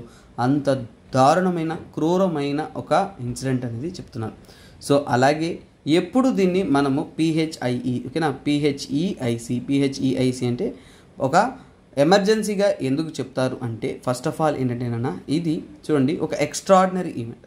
అంటే ఇంటర్నేషనల్ స్ప్రెడ్ అవుతున్నప్పుడు, సో చూడండి ఇంటర్నేషనల్ స్ప్రెడ్, సో ఈ యొక్క జబ్బు అనేది ప్రపంచవ్యాప్తంగా కూడా ఇంటర్నేషనల్ స్ప్రెడ్ అవుతుంది అంటే అలాంటి సమయాల్లో దీన్ని పబ్లిక్ హెల్త్ ఎమర్జెన్సీగా తెలుపుతారు. ఈ పబ్లిక్ హెల్త్ ఎమర్జెన్సీ అనేది కోవిడ్-19 ఒకటే అన్నారా? ఇవి కాకుండా ఇంకా ఏవైనా కానీ అదర్స్, సో ఇవి కాకుండా ఇంకా జబ్బులు దేనన్నా కానీ గ్లోబల్ హెల్త్ ఎమర్జెన్సీగా WHO అనౌన్స్ చేసిందా అంటే ఖచ్చితంగా తెలుసుకోవాలి. ఏంటంటే ఇంతకుముందు ఎబోలా, ఓకేనా, ఎబోలా తర్వాత జికా, తర్వాత ఏంటంటే H1N1, ఓకేనా, H1N1 ఇవన్నీ కూడా హెల్త్ ఎమర్జెన్సీగా చెప్పున్నారు. మరి రీసెంట్గా చెప్పింది వీటన్నిటికన్నా కానీ రీసెంట్గా చెప్పండి, ఇవన్నీ కూడా కోవిడ్కి ముందు ఎమర్జెన్సీగా చెప్పున్నారు. రీసెంట్గా ఏంటంటేనా monkeypox, so recent monkey పాక్స్ని గ్లోబల్ హెల్త్ ఎమర్జెన్సీగా అనౌన్స్ చేశారు. సో WHO తరపు నుంచి కూడా. సో అలాగే ఈ నిర్ణయం, ఈ డిక్లేరింగ్ ఎవరు చేశారంటే DG, director general of so called WHO. Who అంటే ఏంటంటేనా ఈ యొక్క అనౌన్స్మెంట్ ఎవరు చేస్తారు? హూ అంటే director general. So director general అంటే ఏంటంటే డైరెక్టర్ జనరల్ వచ్చేసి చీఫ్గా ఉంటారు. దేనికి? WHO, director general of WHO. ఆయన ఒకటే చేస్తారనుకోకండి, దీనికంటే ఖచ్చితంగా ఏంటంటే ఆయనకి ఏంటంటే కమిటీ ఉంటుంది, ఓకేనా, ఒక కమిటీ ఫామ్ చేస్తారు. ఆ కమిటీ ఆ సిచ్యువేషన్ స్టడీ చేసి రికమెండ్ చేస్తుంది. ఆ రికమెండ్ చేసిన దాన్ని ఆయన అనౌన్స్ చేస్తాడనమాట. సో ఇలా ప్రపంచవ్యాప్తంగా కూడా ఒక లీగల్గా ఏంటంటే ఒక పద్ధతిని ఫాలో అయ్యి ప్రపంచవ్యాప్తంగా కూడా వీరు ఒక సిచ్యువేషన్ని హ్యాండిల్ చేయడం కోసం, అలాగే లీగల్ సిగ్నిఫికెన్స్ని చేయడం కోసం, ప్రపంచవ్యాప్తంగా కూడా ఒక్కొక్క దేశాలు వాళ్ళు సంరక్షించుకోవడం కోసం ఇలాంటి ఇనిషియేటివ్, ఇలాంటి అనౌన్స్మెంట్ అనేది చేస్తారనమాట. సో ఈ మధ్య కాలంలో కోవిడ్ కొద్దిగా మెల్లమెల్లగా అనేది తగ్గుతూ వచ్చినా కానీ ఇక్కడ ఏంటంటే పాండమిక్ స్టేజ్ అయితే పోలేదు, కాకపోతే ఎమర్జెన్సీగా అయితే లేదు, అంత క్రూరంగా అంత ఇంపాక్ట్ఫుల్గా అనేది లేదు అనేది దీని ద్వారా వారు క్లియర్గా అనేది తెలిపారనమాట. సో నెక్స్ట్ ఆర్టికల్ అనేది ఏంటంటేనా ఇది కొద్దిగా ఏంటంటే మెయిన్స్ లెవెల్ డిస్కషన్ IRలో ఇండియా యొక్క సిచ్యువేషన్ గురించి. సో ఏంటంటేనన్నా ఈవెన్ హ్యావింగ్ మనకి ఏంటంటేనన్నా ఈ G20 SCO, G20 అనేది ఏంటి? ఇంపార్టెంట్ వెస్టర్న్ ఎకనామీస్ అంటే క్యాపిటలిస్ట్ ఎకనామీస్ వాటి యొక్క కోఆర్డినేషన్. SCO అనేది రష్యా, చైనా ఇలాంటి వాటి యొక్క కోఆర్డినేషన్. సో రెండు కూడా ప్రపంచవ్యాప్తంగా 2 ఎడ్జెస్గా ఉంది. ఆ రెండింటిని కలుపుతున్న సింగిల్ ఎడ్జ్గా అనేది ఇప్పుడు ఈ సంవత్సరం ఇండియా అనేది లీడర్షిప్, ఓకేనా, ఈ రెండు సమ్మిట్స్ వచ్చేసి మన ఇండియా కండక్ట్ చేస్తుంది. ఇండియా అనేది ఈ రెండిట్లో కూడా లీడర్షిప్ అనేది తీసుకున్నాం. ఎంతదా లీడర్షిప్ తీసుకున్నా కానీ మన ఇండియాకంటూ చాలా కన్సర్న్స్ అనేది ఉన్నాయన్న, ప్రాబ్లమ్స్ అయితే ఎక్కువే ఉన్నాయి. ఎందుకంటే రెండు వైపులా కూడా తీసుకుంటున్నాము అంటే సో చూడండి రెండింటిని కూడా మనం కోఆర్డినేట్ చేసుకుంటూ ప్రపంచవ్యాప్తంగా కూడా గ్లోబల్ పవర్గా మనకి గ్రో అయ్యే అవకాశం ఉన్నా కానీ సో ఇక్కడున్న సమస్యలు ఏంటి, ఇండియా ముందు ఉంటున్న సమస్యలు ఏంటి, కన్సర్న్స్, ఇష్యూస్. సో ఇండియాకు ఉంటున్న ఇష్యూస్ ఎంతదా ఈ లీడర్షిప్లో మనం ఉన్నా కానీ ఈ దేశాల మధ్య కోఆర్డినేషన్ లేకపోవడం ఇండియాకు ఒక పెద్ద సెట్ బ్యాక్. ఎందుకంటే ఇప్పుడు గ్లోబల్ పవర్గా తీసుకున్నారంటే రెండు పవర్ స్టార్ట్ అవుతూ వస్తుంది. ఒకటి ఏంటంటే USA అండ్ సపోర్టివ్ గ్రూపు, తర్వాత చైనా అండ్ రష్యా. ఎందుకంటే ఈ మధ్య కాలంలో సో చూడండి ఇంతకుముందు ఇండియా అంటే ఎలా ఉండిందంటే ఇండియా వచ్చేసి చాలా వరకు రిలేషన్షిప్ అనేది చైనాతో మాత్రమే ఉండేది. సో ఇప్పుడు ఏంటంటే ఇండియా USతో రిలేషన్షిప్ పెరుగుతుంది. ఆ రిలేషన్షిప్ వల్ల ఇక్కడ ఇండియాకి చైనాకి మధ్య రిలేషన్షిప్ చేదవుతుంది, రష్యా రిలేషన్షిప్ చేదవుతుంది. అయినా సరే మనం రెండిట్లో కూడా ఒక బ్యాలెన్స్ మెయింటైన్ చేసుకుంటూ ఈ రెండు సమ్మిట్ని మనం కండక్ట్ చేయడం అనేది ఒక బ్యాలెన్సింగ్ పవర్గా అనేది మనకి కనిపిస్తూ వస్తుంది, ఓకేనా. సో ఎంతదా ఉన్నా కానీ మన ఇండియా అనేది ఏంటంటే ఒకానొక సమయంలో ఏంటంటే వీ నీడ్ టు ప్లెడ్జ్. ఇంతవరకు మనం ఎవరికి కూడా అలయన్స్ అనేది ప్లెడ్జ్ చేయదు. ఫర్ ఎగ్జాంపుల్ యుక్రెయిన్ తీసుకున్నామంటే యుక్రెయిన్ యుద్ధంలో తీసుకున్నా అంటే మనం డెసిషన్ తీసుకోలేని పరిస్థితి. ఎందుకంటే చూడండి ఒకవైపు US అనేది ఏంటి సో చాలా వరకు ఆర్మ్స్ డెలివరీ చేస్తుంది యుక్రెయిన్ సపోర్ట్కి. సో అలాగే ఒకవైపు రష్యా ఏంటి వాళ్ళకి అగేన్స్ట్గా ఫైట్ చేస్తున్నాం, రష్యాకి అలైస్ వాళ్ళకి సప్లై చేస్తున్నారు. సో అంటే ఈ రెండింటి యొక్క చూడండి మనకి Ukraine friend, US friend, Russia friend, ఈ మూడింటికి మన ఇండియా అనేది ఇప్పుడు మధ్యలో మిగిలిపోయింది అనమాట. సో ఇక్కడ ఏంటంటేనన్నా సో ఇక దారుణమైన కెటాస్ట్రోఫిక్ కాన్ఫ్లిక్ట్లో ఏంటంటే మన ఇండియా అనేది ఎటువైపు ఈ ఆర్మ్స్ రేస్లో ఏంటంటే ఏ సైడ్లో కూడా ఎక్కడ థ్రెట్ వచ్చినా కానీ మనకి ప్రాబ్లం లాగే ఉంది. సరే, ఇప్పుడు ఎస్సీఓ సమిట్ గురించి మాట్లాడుకున్నామంటే ఎంతదా మనం ఎస్సీఓలో లీడర్షిప్ చేస్తున్నా కానీ మన ఇండియా పరిస్థితి ఏంటి? ఎస్సీఓ సిచ్యువేషన్ అంటే షాంఘై కోఆపరేషన్ ఆర్గనైజేషన్ సిచ్యువేషన్లో తీసుకున్నా అంటే చైనా వచ్చేసి లీడర్. సో చైనా లీడర్గా ఉంటున్న ఒక దానికి మనము చీఫ్గా అనేది ఉన్నాం. కానీ చైనాతో మన రిలేషన్షిప్ బాగుందా అంటే ఎలా ఉంది? సింపుల్. సో చూడండి, ఒకవైపు సీనో బార్డర్, ఓకేనా, సీనో ఇండియా బార్డర్, ఓకేనా, సీనో ఇండియా బార్డర్లో ఇష్యూస్ అంటే ఒకవైపు మన ఇండియా చైనా బార్డర్ ఏదైతే ఉంటుందో అక్కడ సమస్యలు ఉన్నాయి. అలాగే ఏంటంటేనన్నా ఒకవైపు తీసుకున్నామంటే East Asia, East and South East Asia. So East and South East ఏషియాలో ఏంటంటేనన్నా సో చైనా వచ్చేసి మన ఇండియాని ఇన్ఫ్లుయెన్స్ చేయడానికి చాలా వరకు వారి యొక్క రోల్ అనేది ప్లే చేస్తున్నారు. డిప్లొమాటిక్ రిలేషన్షిప్ వాళ్ళు పెంచుకుంటూ ఇక్కడ ఏంటంటేనన్నా ఇండియాకి అనేది సెట్ బ్యాక్ క్రియేట్ చేయడానికి చేస్తున్నారు. సరే, ఇవన్నీ బాగున్నాయి అంటే చైనా ఈ మధ్య కాలంలో వెస్ట్ ఏషియాలో కూడా తన యొక్క పై చేయి తీసుకొస్తున్నారు. వెస్ట్ ఏషియా అంటే ఏంటి? మీ యొక్క అరబ్ కంట్రీస్లో కూడా వారి యొక్క పై చేయి తీసుకొస్తూ వస్తున్నారు. సో అలాగే ఇది కూడా ఏంటి? ఇండియాకి ఒక సెట్ బ్యాక్. సో ఇది మాత్రమే కాకుండా మన ఇండియా వచ్చేసి, ఓకేనా, ఇండియా వచ్చేసి క్వాడ్, ఓకేనా, క్వాడ్ కోఆర్డినేషన్తో. క్వాడ్ అంటే ఏంటి? క్వాడ్ అంటే మనకి ఇండియా, యుఎస్, ఆస్ట్రేలియా, జపాన్, ఓకేనా, వీళ్ళంతా కలిసి ఒక మ్యారిటైమ్ ఎక్సర్సైజ్లో మన ఇండియా కూడా పార్టిసిపేట్ చేస్తుంది. సో మ్యారిటైమ్ ఎక్సర్సైజ్లో పార్టిసిపేట్ చేసేటప్పుడు సో ఇక్కడ ఏ దేశంతో కూడా చైనాకి సత్సంబంధం. ఆస్ట్రేలియా, యుఎస్, జపాను అంటే సముద్ర భాగంలో మీరంతా ఒకటి చైనాకి చెక్ పెడుతున్నారా అనే విధంగా చైనా కూడా ఇక్కడ ఏంటంటే ఇండియా మీద కడుపు మంటతో ఉంది. సో దీన్ని స్ట్రిక్ట్గా అనేది చైనా అనేది అపోజ్ చేస్తుంది. క్వాడ్ పార్ట్నర్షిప్లో ఇండియా ఉండడం అనేది చైనాకి అసలు నచ్చట్లేదు. సో ఇక్కడ ఎంతదా నైబర్హుడ్లో తీసుకుంటున్నా కానీ ఎన్నో నేషనల్ ఇష్యూస్ ఇవన్నీ చూస్తున్నప్పుడు చైనా అనేది వారి యొక్క అప్పర్ హ్యాండ్ తీసుకొస్తున్నాం. తర్వాత ఇండియా యొక్క నైబర్హుడ్కి చైనాకి మనం తీసుకున్నాం అంటే నైబర్హుడ్ అంటే మనకి చూడండి పక్క దేశాలు చాలా వరకు ఏంటంటేనా మనకి క్లోజ్గా ఉంటున్న దేశాలు అంటే మన బార్డర్కి క్లోజ్గా ఉంటున్న దేశాలు అదేంటంటే పాకిస్తాన్ కానీ, శ్రీలంక కానీ, ఓకేనా, శ్రీలంక కానీ, తర్వాత ఆఫ్ఘనిస్తాన్ కానీ, ఈ 3 దేశాల్లో తీసుకున్నారు అంటే సో ఇక్కడంతా కూడా చైనా యొక్క పైచే ఎక్కువగా ఉంది. అంటే చైనా ఇన్ఫ్లుయెన్స్ అనేది ఎక్కువగా ఉంది. మన నైబర్హుడ్లో కూడా తీసుకున్నా అంటే చైనా యొక్క ఇన్ఫ్లుయెన్స్ ఎక్కువగా ఉంటూ ఇవన్నీ కూడా ఏంటి? Threat to India. సో ఇవన్నీ కూడా మన ఇండియాకి థ్రెట్గా అనేది మనకి ఉంటూ ఉంది. సో ఎంతైనా సరే మన యొక్క రిలేషన్షిప్ రష్యాతో పెట్టుకున్నామంటే ఇప్పుడు చూడండి, తర్వాత ఇండియాకి రష్యాకి రిలేషన్షిప్ తీసుకున్నామంటే ఒకప్పుడు చాలా పాజిటివ్గా ఉండేది, కానీ ఇప్పుడు పాజిటివ్గా లేదని కాదు, ఎప్పటికీ మన ఫ్రెండ్ ఎవరంటే రష్యా అని చెప్తారు, ఓకేనా. But thing is that India Russia issue తీసుకున్నారు అంటే మనము ఈ మధ్య కాలంలో ఏంటంటేనా మన డిఫెన్స్ కోఆపరేషన్, ఇండియా యొక్క డిఫెన్స్ కోఆపరేషన్ అనేది ఏ దేశంతో ఎక్కువగా ఉంది? మన డిఫెన్స్ కోఆపరేషన్ అనేది చాలా వరకు ఏంటంటేనా యూఎస్ఏతో ఇంక్రీజింగ్. సో యూఎస్ఏతో ఏంటంటే ఇంక్రీజింగ్లో ఉంది. చాలా వరకు మనము ఎక్కువగా ఈ యొక్క కోఆర్డినేషన్ పెంచుకుంటూ పోతున్నాం. సో దానివల్ల ఇక్కడ రిలేషన్షిప్ అనేది ఏంటి? It is in so called not good terms. అంటే ఏంటంటే అంత గుడ్ టర్మ్స్లో అయితే లేదు. సో ఎప్పటికైనా కానీ ఇది మనకి ప్రాబ్లమెటిక్గా అయిపోతుంది. సో ఇది ఎలా ఉందంటే మనమేమో ఒకవైపు యూఎస్ఏ వైపు అలైన్ అవుతుంటే ఇంకోవైపు అంటే చైనా రష్యా, ఓకేనా, చైనా రష్యా రిలేషన్ అనేది చూడండి, రష్యా చైనా రిలేషన్ అనేది చాలా వరకు స్ట్రాంగ్ అయిపోతూ వస్తుంది, మరీ స్ట్రాంగ్ అయిపోతూ వస్తుంది. ఒకప్పుడు చూడండి ఇండియా రష్యా స్ట్రాంగ్గా ఉంది కాబట్టి చైనా మన జోలికి కానీ ఎక్కడా కూడా వచ్చే ధైర్యం ఉండదు. ఎందుకంటే రష్యా అనేది అన్నిటికన్నా కానీ ఒక సుప్రీం పవర్లా ఉంది, ఎప్పుడు కూడా మన ఇండియాకి సపోర్ట్గా ఉంటుంది. కాకపోతే ఏంటంటేనన్నా ఇప్పుడు ఎక్కడైతే మనం యూఎస్ఏ వైపు తిరుగుతూ ఉన్నామో రిలేషన్షిప్లో, ఫారెన్ రిలేషన్షిప్లో చైనా రష్యా రిలేషన్షిప్ బిల్డ్ అవుతూ ఉందో ఇది ఖచ్చితంగా ఏంటంటేనన్నా ఇండియాకి అది ఒక గొప్ప స్ట్రెయిన్గానే మనం చూడాలి. సో ఇది ఫ్యూచర్ టర్మ్స్లో మనకి ఖచ్చితంగా ఏంటైనా స్ట్రాటజికల్ డిసిషన్ తీసుకోవడంలో మనల్ని నిర్ణయాలు అనేది తీసుకోవాల్సిన అవసరం అనేది ఉంటుంది. తర్వాత తీసుకున్నా అంటే మనకి ఇంతకుముందు బ్రిక్స్, ఓకేనా, ఒకప్పుడు బ్రిక్స్ సమ్మిట్స్, తర్వాత ట్రైపాట్రియేట్, ఓకేనా, ట్రైపాట్రియేట్ అగ్రిమెంట్స్ కానీ ఇవన్నీ చాలా వరకు స్ట్రాంగ్గా బిల్డ్ చేసాం. మన్మోహన్ సింగ్ గవర్నమెంట్ అప్పుడున్నప్పుడు ఏంటంటే చాలా వరకు రష్యా, ఇండియా, ఓకేనా, రష్యా, ఇండియా, చైనా ఈ ట్రైపాట్రియేట్ అగ్రిమెంట్స్ కానీ బ్రిక్స్ కానీ ఇవన్నీ కూడా చాలా స్ట్రాంగ్గా అనేది ఉండేది. ఈ అగ్రిమెంట్స్ అంతా స్ట్రాంగ్గా ఉండేది. కానీ ఇప్పుడు ఏంటి? This are in decline. ముందున్నంత స్ట్రెంగ్త్ అనేది ఇక్కడ లేదు. అప్పుడున్న టైఅప్స్ కానీ అప్పుడున్న డెసిషన్స్ కానీ ఇప్పుడు తగ్గుతూ వస్తుంది అనేది క్లియర్గా అర్థమవుతుంది. తర్వాత ఏంటంటేనన్నా ఇండియా సిచ్యువేషన్ తీసుకున్నాం అంటే ఇండియా అనేది ఏంటంటేనన్నా జస్ట్ సపరేట్గా తీసుకున్నా అంటే గ్లోబల్ సినారియోలో మనం కోవిడ్-19ని దాటేసాం సక్సెస్ఫుల్గా. కోవిడ్-19ని ఇండియా తట్టుకోలేదు అనుకున్నారు, దాటేసాం.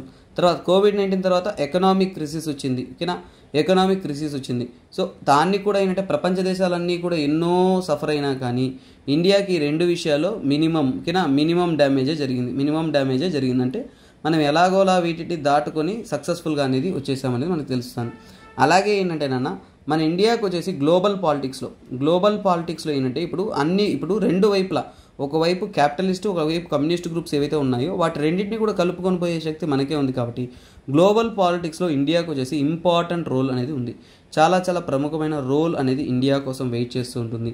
సో దానికోసం ఏంటంటేనన్నా ఫస్ట్ మనం ఏంటంటేనన్నా మనకుంటున్న డొమెస్టిక్ ఇష్యూస్ని హ్యాండిల్ చేసేసుకోవాలి. అంటే మన ఇండియాలో ఉన్న ప్రాంతీయంగా ఉంటున్న ఇష్యూస్ని మనం హ్యాండిల్ చేసుకోగలిగాము అంటే ప్రపంచవ్యాప్తంగా మనం సూపర్ పవర్గా అయ్యేదానికి ఛాన్సెస్ అనేది చాలా చాలా ఎక్కువగా ఉంది. తర్వాత తీసుకుంటున్నారు అంటే చాలా వరకు ఏంటంటేనన్నా మనము ఎన్నో దేశాలతో ఏంటంటే ఒక మ్యూచువల్ కోఆర్డినేషన్స్తో, అలాగే ఏంటంటేనన్నా మనకి ఈ 2 for example first of all అంటే క్లోజెస్ట్ నైబర్హుడ్లో ఏంటంటే మనము మన కంట్రోల్లో ఉండేలాగా ఏంటంటే మన కంట్రోల్ కాదు, ఒక రిలేషన్షిప్ క్లోజెస్ట్ నైబర్హుడ్లో ఏంటంటే ఒక పాజిటివ్ రిలేషన్షిప్, ఓకేనా. సో ఇక్కడ రిలేషన్ అనేది మనము చాలా స్ట్రాంగ్ అనేది మెయింటైన్ చేసుకోవాలి. ఇంకా చైనాతో కూడా ఏంటంటేనా మనం స్ట్రాంగ్ రిలేషన్షిప్ మెయింటైన్ చేసుకోవాల్సి ఉంది.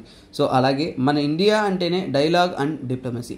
సో డైలాగ్ అండ్ డిప్లొమసీలో మనం ఏంటంటేనా ఇంకా సుప్రీం పవర్ అయ్యే అవకాశం అనేది చాలా ఉంది. అలాగే south Asia and other world కంట్రీస్లో కూడా ఏంటంటే ఇప్పుడుంటున్న ప్రస్తుత పరిస్థితుల్లో ఏంటంటే ఇండియాకంటూ చాలా ప్రముఖమైన స్థానం ఉంది. ఆ స్థానాన్ని అనేది మనం దక్కించుకోవాలి అనేది ఇక్కడ చెప్తున్నారు. సో ఇదే ఈ యొక్క ఆర్టికల్లో వారు చెప్తున్న ఒక బ్రాడర్ అండర్స్టాండింగ్ అన్నమాట. సో గైస్ నెక్స్ట్ ఆర్టికల్ చూద్దాము. సో ఇండియా వచ్చేసి ఈ యొక్క న్యూక్లియర్ పవర్ సెక్టార్లో మెల్లమెల్లగా ఫారిన్ ఇన్వెస్ట్మెంట్ అనేది తేనుంది. సో దీనికంటూ రికమెండేషన్స్ అనేది మన యొక్క నీతి ఆయోగ్ తరపు నుంచి కూడా గవర్నమెంట్ ప్యానల్ అనేది ఫామ్ చేశారు. సో గుర్తుపెట్టుకోండి, నీతి ఆయోగ్, ఓకేనా. నీతి ఆయోగ్ నుంచి కూడా కొన్ని రికమెండేషన్స్ అనేది వచ్చాయి. సో ఆ రికమెండేషన్ ప్రకారం, ఓకేనా. సో నీతి ఆయోగ్ అనేది ఏంటంటే మన ఇండియా యొక్క థింక్ ట్యాంక్. సో సూచనలన్నీ చేస్తూ ఉంటుంది, గవర్నమెంట్ ఎలాంటి పనులు చేయాలి, ఏం డెసిషన్ తీసుకోవాలనే దాన్ని. దానికోసం ఏంటంటే ఒక గవర్నమెంట్ ప్యానల్ ఫామ్ చేశారు. ఆ గవర్నమెంట్ ప్యానల్ అనేది ఏం చేసిందంటే సో వారు రికమెండేషన్స్ అనేది ఇచ్చారు. సో ఆ రికమెండేషన్స్ ప్రకారం ఈ గవర్నమెంట్ ప్యానల్ ఏం చెప్తుందంటే సో ఇంతకుముందు మనకి ఏంటంటే ఫస్ట్ ఆఫ్ ఆల్ మనకు తెలియాల్సింది అటామిక్ ఎనర్జీ యాక్ట్, ఓకేనా. మన ఇండియాలో న్యూక్లియర్ ఎనర్జీ అంతా కూడా గవర్న్ చేసే ఒక స్టాట్యుటరీ ఆర్గనైజేషన్ ఏంటంటే స్టాట్యుటరీ డిసిషన్ మేకింగ్ వచ్చేసి అటామిక్ ఎనర్జీ యాక్ట్ 1962. సో దీంట్లో చేంజెస్ తీసుకురావాలి. ఈ అటామిక్ ఎనర్జీ యాక్ట్ 1962 ప్రకారం ఏంటంటే నో ఫారిన్ ఇన్వెస్ట్మెంట్, ఓకేనా, నో ఫారిన్ ఇన్వెస్ట్మెంట్. సో అంటే ప్రస్తుతానికి ఏంటంటే ఫారిన్ నుంచి కూడా మన, ఓకేనా. సో ఈ యొక్క న్యూక్లియర్ సెక్టార్లో అనేది పెట్టుబడులు అనేది అలౌడ్ లేదు, ఓకేనా. న్యూక్లియర్ సెక్టార్లో లేదంటే న్యూక్లియర్ ఎనర్జీలో, ఓకేనా, న్యూక్లియర్ పవర్లో అనేది నో ఫారిన్ ఇన్వెస్ట్మెంట్ అన్నమాట. సో ఇందులో ఏంటంటేనన్నా ఇక్కడ వారి యొక్క రికమెండేషన్స్ ఏంటంటే దీంట్లో చేంజెస్ తీసుకొని రావాలి. ఏం తీసుకురావాలి? చేంజెస్ తీసుకురావాలి. ఇక్కడ నుంచి డొమెస్టిక్ అండ్ చేంజెస్ ఏంటంటేనన్నా డొమెస్టిక్, ఒకవైపు డొమెస్టిక్ అంటే మన ఇండియాలో ఉంటున్న, అలాగే ఫారిన్. డొమెస్టిక్ అండ్ ఫారిన్ అంటే ఏంటి? మన ఇండియాలో ఉన్న అలాగే ప్రపంచవ్యాప్తంగా ఉంటున్న కంపెనీస్, ఓకేనా. సో కంపెనీస్ అంటేనే మనకు అర్థమైపోతుంది ప్రైవేట్ సెక్టార్ అన్నమాట. సో మెల్లమెల్లగా ప్రైవేట్ సెక్టార్, నాకు ఇది జనరల్గా కామన్ టర్మ్లో నేను చెప్తున్నాను. గవర్నమెంట్ తీసుకుంటే ఒక దాంట్లో లాభం రావట్లేదే కానీ ప్రైవేట్ తీసుకుంటే లాభం వచ్చేస్తుంది. ప్రైవేటైజేషన్ వైపు మనం అడుగులు వేస్తున్నా కానీ గవర్నమెంట్ తీసుకుంటే ఎందుకు లాభం రావట్లేదు అంటే మీరే ఆలోచించండి, సమాధానం మీరే కమెంట్ చేయండి చూద్దాం. ఎందుకు ఏదైనా ఒక ప్రాజెక్టు గవర్నమెంట్ తీసుకొని నడుపుతున్నప్పుడు లాభదాయకంగా ఉండట్లేదు, అదే ప్రాజెక్టు ప్రైవేట్కి ఇస్తే వాళ్ళు కోట్లు సంపాదించి ప్రపంచవ్యాప్తంగా కూడా చాలా డబ్బున్న కంపెనీలుగా మారిపోతున్నాయి. ఎందుకు అలా జరుగుతుందో జస్ట్ ఒక థింక్ చేసి ఫ్యూ లైన్స్ అనేది మీరు కమెంట్ చేయండి. సో మనం తెలుసుకుందాం, ఓకేనా. సో ఒకరొక ఒపీనియన్ అనేది మనకి అర్థమవుతుంది. సో యాక్చువల్గా ఏంటంటేనన్నా ఈ ప్యానల్ రికమెండేషన్స్ ఏంటంటే ఇంతకుముందు మనం ఏంటంటేనన్నా మన యొక్క కోల్ పవర్ ప్లాంట్స్ ఉన్నాయి చూసారా, కోల్ పవర్ ప్లాంట్స్కి ఆల్రెడీ వయసు అయిపోతూ ఉన్నాయి. అంటే అవన్నీ కూడా అవుట్డేటెడ్ అయిపోతున్నాయి. కోల్ పవర్ ప్లాంట్స్ అన్నీ కూడా రిప్లేస్ చేయాలి. వీటన్నిటినీ కూడా మనం మార్చాల్సి ఉంటుంది. తర్వాత మనకి ఏంటంటే కోల్ని ఫేజ్ అవుట్ చేయాలి. ఇవన్నీ చేయాలంటే మనకి ఖచ్చితంగా ఏంటంటేనన్నా మనకి ఈ యొక్క పవర్ ప్రొడక్షన్ అనేది మనం మార్చాలి. సో అలాగే తీసుకుంటున్నారు అంటే ఈ మధ్యకాలంలో న్యూక్లియర్ ఎనర్జీ కాంట్రిబ్యూషన్ చాలా తక్కువే ఉంది. న్యూక్లియర్ ఎనర్జీ ద్వారా మనకి ఏంటంటేనన్నా ఓన్లీ 3% మనం కాంట్రిబ్యూట్ చేస్తున్నాం. 3% టోటల్ పవర్లో మనం కాంట్రిబ్యూట్ అనేది చేస్తున్నాం. అంటే ఏంటి? ఈ కాంట్రిబ్యూషన్ అనేది మనం ఇంప్రూవ్ చేయాలి, మెరుగ్గా ఇంకా బెటర్గా అనేది ఈ యొక్క సెక్టార్లో అంటే న్యూక్లియర్ ఎనర్జీ అనేది మనం బిల్డ్ చేయాలి అనే ఒక ఉద్దేశంతోనే ఈ యొక్క చేంజెస్ అనేది రికమెండ్ చేశామనేది వారు చెబుతున్నారనమాట. సరే, ఇప్పుడు మనం తెలుసుకోవాల్సిన ఇంకో ముఖ్యమైన విషయం ఏంటంటే మన న్యూక్లియర్ పవర్ కెపాసిటీ ఎంత, ఓకేనా, న్యూక్లియర్ కెపాసిటీ. సో మన ఇండియాలో ఉంటున్న న్యూక్లియర్ పవర్ కెపాసిటీ ఎంత అంటే ప్రస్తుతానికి అంటే 6780 మెగావాట్స్ అనేది ఉంది. సో అలాగే ఏంటంటేనన్నా సో ఇక ఫ్యూచర్లో అంటే 2031 కంతా కూడా మనకి 7000 మెగావాట్లు యాడ్ అవుతుందని చెప్తున్నారు. 7000 మెగావాట్లు అనేది యాడింగ్ అనేది అవుతుంది అనేది వాళ్ళు చెప్పడం అనేది జరిగింది. So we can wait and see, దీని యొక్క డెసిషన్ మేకింగ్ కానీ ఇంకా అవుట్పుట్ రాలేదు. సో వాళ్ళు ఎలా జరుగుతుందనే చెప్తున్నాం. సో కాకపోతే చూడండి, మన అటామిక్ పవర్ యాక్ట్, ఓకేనా, అటామిక్ ఎనర్జీ యాక్ట్ ప్రకారం గవర్నమెంట్ మాత్రమే ఇంతవరకు న్యూక్లియర్ పవర్ ప్లాంట్స్ అన్నింటినీ కూడా నడిపిస్తూ ఉంది. ఒక లో లెవెల్లో మాత్రమే పార్ట్నర్షిప్ అనేది ప్రైవేట్ సెక్టర్కి ఇచ్చారు కానీ నడిపించడం ఇవన్నీ కూడా కాదు. సో ఇండియాలో ఫారిన్ ఇన్వెస్ట్మెంట్ అనేది దీంట్లో అలౌడ్ లేదు. కానీ ఇక నుంచి రాబోయే కాలంలో వీటిని ఇంక్లూడ్ చేయడం వల్ల దేర్ మే బీ చేంజెస్ అనేది మనము ఎక్స్పెక్ట్ అనేది చేయొచ్చు. సో అలాగే ఏంటంటేనన్నా మన ఇండియా లెవెల్లో ఏంటంటేనన్నా న్యూక్లియర్ పవర్ని నిలబెట్టుకోవడానికి గవర్నమెంట్ సంబంధితమైన ఆర్గనైజేషన్గా ఏంటంటేనన్నా న్యూక్లియర్ పవర్, ఓకేనా, nuclear power Corp of India limited. So ఇది గవర్నమెంట్ రన్ ఆర్గనైజేషన్, NPCIL అంటాం.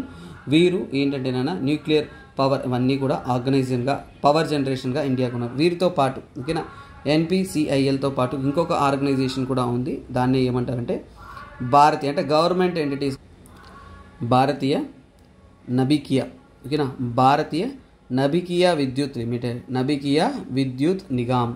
సో వీరు ఈ రెండు ఆర్గనైజేషన్స్ కూడా ఏంటంటేనన్నా న్యూక్లియర్ రియాక్టర్స్గా, ఓకేనా, న్యూక్లియర్ పవర్ క్రియేటింగ్లో వాటిలో న్యూక్లియర్ పవర్ జనరేటర్స్గా అనేది మన ఇండియాలో అనేది ముఖ్యమైన రోల్ ప్లే చేస్తున్న గవర్నమెంట్ రన్ ఆర్గనైజేషన్స్ అనమాట. సో ఇలా దీనికి సంబంధితమైన కంటెంట్స్ అనేది మనము చూసామన్నమాట. సో నెక్స్ట్ కరెంట్ అఫైర్స్ ఏంటో మనం చూద్దాం. సో ఇక్కడ చూసుకోండి, రీసెంట్గా గవర్నమెంట్ అనేది నాన్ కమ్యూనికబుల్ డిసీజెస్ అంటే ఏంటి? కమ్యూనికబుల్ డిసీజెస్ అంటే ఒకరి నుంచి ఇంకొకరికి త్వరగా వ్యాపింపజేసే డిసీజెస్ని మనము సో కాల్డ్ కమ్యూనికబుల్ డిసీజెస్ అంటాం. మరి ఇది డిసీజ్ గవర్నెన్స్ కాబట్టి ఇది చూడండి, హెల్త్ గవర్నెన్స్ GS పేపర్ 2లో వస్తుంది. అలా కాకుండా మీకు స్కీమ్స్ కేటగిరీలో కూడా వస్తుంది. సో ఇక్కడ నాన్ కమ్యూనికబుల్ డిసీజెస్ దేని గురించి మాట్లాడుతున్నాం? Non communicable diseases. సో దీన్నే ఏమంటారంటేనన్నా సో NCD అంటాం, ఓకేనా, NCD అంటాం. రీసెంట్గా ఏంటంటేనన్నా గవర్నమెంట్ వచ్చేసి ఈ నాన్ కమ్యూనికబుల్ డిసీజెస్ సంబంధితమైన ప్రోగ్రామ్స్ అన్నింటినీ కూడా రీనేమింగ్ చేయాలి అనేది వారు డిస్కస్ అనేది చేస్తున్నారు.